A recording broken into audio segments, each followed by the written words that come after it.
Hello বন্ধুরা, আমি Arpita. অর্পিস dream ওয়ার্ল্ডে তোমাদের সবাইকে ওয়েলকাম আমার নতুন আরেকটি ভিডিওর সঙ্গে। আশা করছি তোমরা সবাই ভালো আছো। আমরাও মোটামুটি ভালো আছি। তবে দুদিন থেকে ডেইলি ব্লগ করছি না। এই ব্লগটা না অ্যাকচুয়ালি অনেক দিন আগের, মানে 2 মাস আগে বাড়িতে গেছিলাম, সেই বাড়ির একটা ছোট্ট ব্লগ করেছিলাম, তোমাদের সঙ্গে আর শেয়ার করা হয়নি। তো ভাবছি আজকে এই ভিডিওটাই তোমাদের সঙ্গে শেয়ার করি।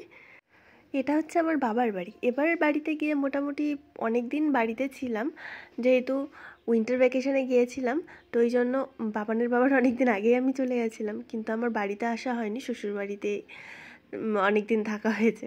তো তারপর হাজব্যান্ড আসার পর ও নিয়ে এসছে আমাকে বাড়িতে। 3 দিন ছিলাম, এই তো মানে 3 দিন হয়ে গেছে। আজকে চলে যাব শ্বশুর বাড়িতে। তো এইদিকে দেখো বাবা ছোটুকে খাইয়ে দিচ্ছে, আর তখন তো ঠান্ডা ছিল, ওই জন্য ওই দেখো মোজা সোয়েটার সব পরানো। তো এই যে এইদিকে আমার ঠাম্মা বসে আছে, বসে বসে রোদ পোহাচ্ছে, আর এখানে বসে আছে কাকি, এটা আমার ছোট কাকি। ঠাম্মা তো আগে মোটামুটি বেশিরভাগ টাইম আমার এখানেই থাকতো, তবে এখন ঠাম্মার বয়সও হয়ে গেছে, আর তাছাড়া বাড়িতেও মানে নানা সমস্যা, ওই জন্য এখন বাড়িতেই আছে ঠাম্মা। তো এই যে এইদিকে দেখো, এটা হচ্ছে আমার ভাই, মানে বড় কাকুর ছেলে। তো ও হচ্ছে ছোটোর থেকে 2 মাসের ছোট। আমার মা তো সকালেই রান্নাবান্না করে দোকানে চলে যায়, যেহেতু একটা দোকান আছে, দোকান করতে হয়। দুপুরবেলা তো ওই জন্য রান্না করতে পারে না, সকালেই রান্না করে। আবার রাতে যখন দোকান বন্ধ করে আসে তখন রান্না করে। কাকি তো দুপুরবেলা রান্না করেছে, তার মধ্যে ওর পকোড়া ভেজেছে। বাবান ছোট দুজনেই ভালোবাসে, এমনিতে বাটিতে করে দিয়েও গেছে। বাবানের তো তাতেও হয় না, ও গিয়ে গিয়ে একটু পরে পরে নিয়ে আসছে আর খাচ্ছে। সব ভাই বোনেরা এই দেখো বসে বসে মোবাইল দেখছে। ওদের আর কাজ কি, সবারই এখন শুধু মোবাইল দেখা। এটা হচ্ছে ছোট কাকুর ছেলে, যেটা বাইকে বসে আছে ছোটোর সঙ্গে। আর ওইদিকে ওই যে ওইটা হচ্ছে বড় কাকুর মেয়ে, মানে ওই যে তখন যে ভাইটাকে দেখালাম, ওইটা ভাই আর ওইটা বোন। এইটা হচ্ছে ওদের ঘর, মানে বড় কাকুদের ঘর। তো কিছুদিন আগেই না খুব একটা খারাপ ঘটনা ঘটে গেছে, তো তোমাদের সবটাই বলছি। এই যে এই দেখো এখানে কাকির ফটো, এটা হচ্ছে আমার বড় কাকি। তো বড় কাকি এখন আর নেই। ওই নভেম্বর মাসে, মানে 2023-এর নভেম্বর মাসে কাকি আর কি হঠাৎ করে স্ট্রোক করেছে কাকির। তো কাকি আর নেই এখন। ফটো দেখে তো বুঝতেই পারছো একদমই অল্প বয়স, আর সেরকম কোনো মানে কিছুই ছিল না, সব ভালোই ছিল, নর্মাল ছিল। কিন্তু এই যে প্রেশারটা হাই ছিল, তো আর কি করে যে কি হয়ে গেছে সেটা ওই যে একমাত্র ওপরওয়ালাই জানে। সকালবেলা ভালো মানুষ, ঘুম থেকে ওঠার পর মুখ টুক ধুয়ে এসেছে। কাকিও দোকান করে, তো একটা ছোট্ট দোকান আছে, কাকু কাকি দুজনে মিলে করে। কাকু আবার একটা এক্সট্রা কাজও করে। তো সেই টাইমটা আমি ধরো যে পুরো দায়িত্বটা কাকির ওপরই। তুই আর কি প্রেশার ট্রেশার অনেক কিছু, ছোট বাচ্চা, সংসার, সব কিছু সামলে দোকান করা সত্যিই অনেক কঠিন কাজ। আর এই সময়টা ভাইও তো অনেকটা ছোট, কাকির খুব প্রয়োজন। মানে কি আর করা যাবে, মা ছাড়াই ওকে মানুষ করতে হচ্ছে। ওই তো ছোটো কাকি আছে, ছোটো কাকি দেখে, তারপর ঠাম্মা আছে। ওর বাবা তো খুব একটা বেশি সময় পায় না, কারণ দোকান করতে হয়, তারপর আবার ওই যেই একটা কাজ করে এক্সট্রা কাজ, স্কুলের গাড়ি চালানো, সেটা করে। তো তার মাঝেও যতটা টাইম পায় আর কি দেখাশোনা করে। কিন্তু মার কথা জানো তো খুব জিজ্ঞাসা করে, মানে আগে তো ম্যাক্সিমাম টাইমই বলতো মা কখন আসবে। পড়ে গেছে ও বিছানার থেকে মানে কি কাকি দাঁড়িয়ে দাঁড়িয়ে সকালবেলা চুল আঁচড়াচ্ছিল, তার মধ্যেই স্ট্রোকটা করেছে। কাকু ওরা সবাই ঘরেই ছিল, সবার সামনেই, মাত্র ঘুম থেকে উঠেছে, বাড়ির সবাইও ঘুম থেকে ওঠেনি। ওই ভাই কাকু দুজনেই ছিল, আর বোনটা ঘুমিয়েছিল। তো ভাই তো ওইটুকু দেখেছে যে পড়ে গেছে বিছানার থেকে, মানে ওই দাঁড়িয়ে থেকে। তো সেইটাই শুধু বলে মা হচ্ছে পড়ে গেছে, মা হাঁটুতে ব্যথা পেয়েছে, মার পাটা ভেঙে গেছে, ওই জন্য মা তো হসপিটালে আছে, কবে আসবে, আমার মা কবে আসবে। ও না শুধু এই কথাটাই বলে, জানো তো অনেক কষ্ট লাগে শুনে। আর কাকি যখন মারা গেছে জানো তো একদম ও খাওয়া দাওয়া বন্ধ করে দিয়েছিল।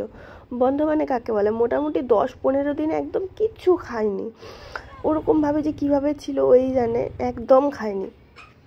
এই দেখো তোমাদের সঙ্গে এত গল্প করলাম, গল্প করতে করতে শ্বশুর বাড়িতে চলে এসেছি।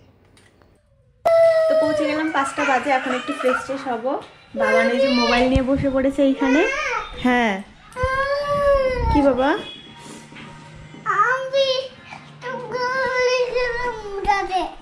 কি ছাদে পড়ে গেছো?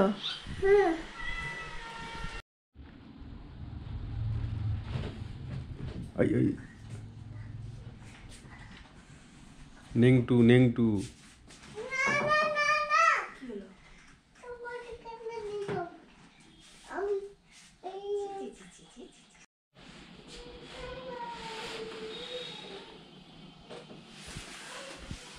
এখন আবার রেডি হচ্ছে, আরেক জায়গায় যাব।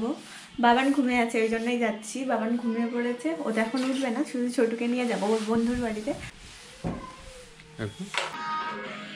তো তখন সন্ধ্যাবেলা গেছিলাম ওর বন্ধুর বাড়িতে। কি করেছি বলো তো, জ্যাকেটের পকেটে আমি ক্যামেরা ঢুকিয়ে নিয়েছি, তারপর আর হাত দিচ্ছি, ক্যামেরা আর খুঁজে পাচ্ছি না। ভাবছি ক্যামেরা নিয়ে যাইনি, বাড়িতে এসে জ্যাকেট খুলে দেখি জ্যাকেটের ভেতরে ক্যামেরা। তো যাই হোক, ওই জন্য ভিডিও করা হয়নি। আর সেখান থেকে ভাবছিলাম একটু বাজারে যাব, বাবানের বাবা আমাকে বাজারে নিয়ে যায়নি আজকে, বলছে কালকে যাবে। ওর বন্ধুরা ওয়েট করছে, বারবার করে ফোন করছে, ওই জন্য ও চলে আসলো। বলছে থাক, আজকে আর বাজারে যেতে হবে না, বন্ধুরা ওয়েট করছে। অনেকদিন পরে শ্বশুর বাড়ির থেকে আসলো তো, বন্ধুদের সঙ্গে দেখা হয়নি, ওই জন্য দেখা করে আসলো। আর তারপরে এসে আর কি করবো, এসে ওই বাবান তো ঘুমিয়েছিল, এসে দেখি বাবান উঠে গেছে। আমাদের কলিং মানে আসলাম যখন, দরজা শব্দ করছিলাম, তো সেই শব্দে বাবানের ঘুম ভেঙে গেছে। তারপর ও তো বুঝতে পারেনি আমরা গেছিলাম, তবুও জ্যাকেট পরে দেখে বলছিল কোথায় গেছিলাম, ঠান্ডা তো তাই জ্যাকেট পরে আছে। ছোটুকে নিয়ে গেছিলাম, ছোটো তো মোটামুটি দুষ্টুমি করলো এই বাড়িতে গিয়ে। আর একটা ছোটো বুনু আছে এই বাড়িতে, মানে ওর দিদি, তো তার সঙ্গে খেলাধুলা করলো। তো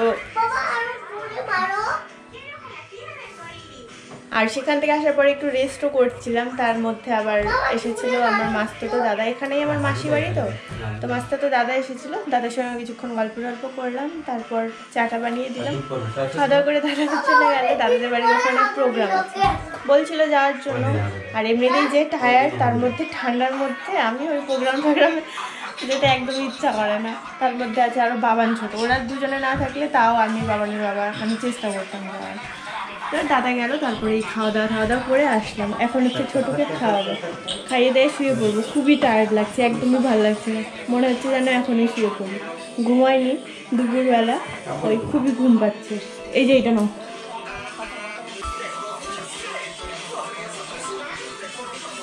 তো চলো, আজকের মতো ব্লগটাকে এখানেই শেষ করছি। নেক্সট ব্লগে আবার ফিরে আসবো। টাটা।